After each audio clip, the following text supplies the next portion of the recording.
Hey there, Anita here. So we're continuing to go through our chapter reviews. This is for the 48 Days to the Work You Love, and we are on to chapter 10, and it's called Show Me the Money. So this chapter is about, obviously, salary negotiation, but let's talk about what else the chapter is discussing.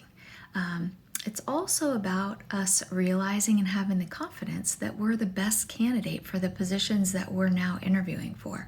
And that confidence and excitement and steadiness, it comes from doing our research and knowing what we're good at and the direction that we want to go and move forward into.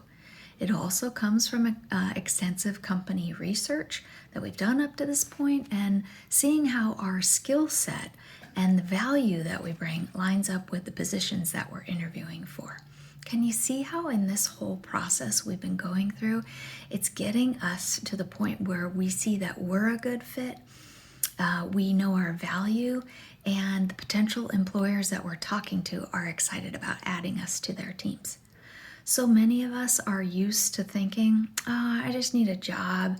Really, any job will do to pay my bills, and then and take care of my family. And on the evenings and the weekends, then that's what I can do, the things that I really want to do. And hopefully at this point, you're blowing that old way of thinking out of your minds.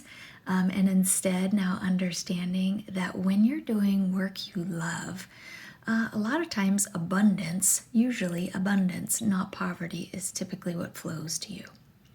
And then as a little side note in the chapter, how about those decamillionaire testimonies?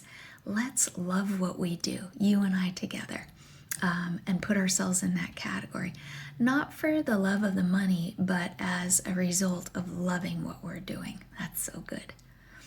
You'll notice that compacts, they vary greatly and everything is negotiable. However, what's critical to understand is that the timing and approach to this whole process are everything. So let's coach you on that a little bit more. Once we've clarified what we want to do and have targeted the companies that need our superstar skills, then we keep in mind that we're negotiating when the potential employer has to have us. It's not before that time frame. Also, when we know it's a good fit for us and we can confidently articulate the value that we bring to the organization, that's when we're discussing comp plans and salaries and having those conversations. See how these things are all beginning to come together. As a little side note, to help expand your income, or if you need to make an immediate impact on your income this year, Dan mentioned some great low-cost or no-cost business ideas. I just love this about him. He's always inviting us to think outside of the box and get that I just simply work for a paycheck mentality just really out of the way. So look into some of these, especially if you need income now, because maybe you're in a job transition, or maybe you are building up a clientele if you're coming back to the workforce, like you moms. You can do this. So let's shift back now to talking about comp plans a little bit more. It's critical that we have this discussion at the right time, as I mentioned before. And the chapter goes into some excellent guidelines on when to discuss this topic, what to talk about, how to talk about it, and what not to say in that process. So kind of clue into those.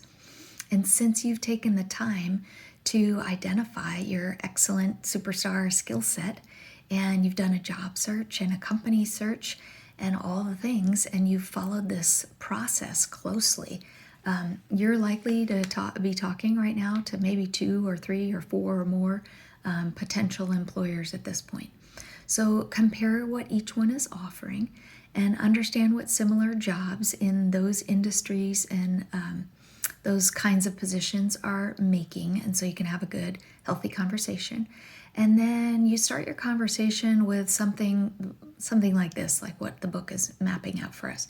Based on the level of responsibility you've described, I would see that in the range of X dollars to Y dollars amount, or range, you can use either one of those words. Is that still within your budget? And then you stop talking, like altogether. You wait and allow them to say something first.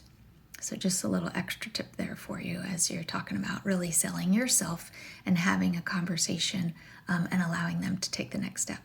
And then can you see how we are really laying out the guideposts to have conversations and inviting people into that conversation with us to participate? It's totally unlike the old way of saying, please give me a job and I'll take any job or any money that you offer me. And even if it's not really a right fit, I kind of know, have a check in my spirit, like, I don't really want this job, but I'm going to take it anyway. Don't do that to yourself. You've invested so much time into yourself and into this process at this point. So don't shoot yourself in the foot at this point. So come on, you can do this. I believe in you. And as always, if you need some help, my contact information is listed down below. And I look forward to hearing from you if you need anything. Okay.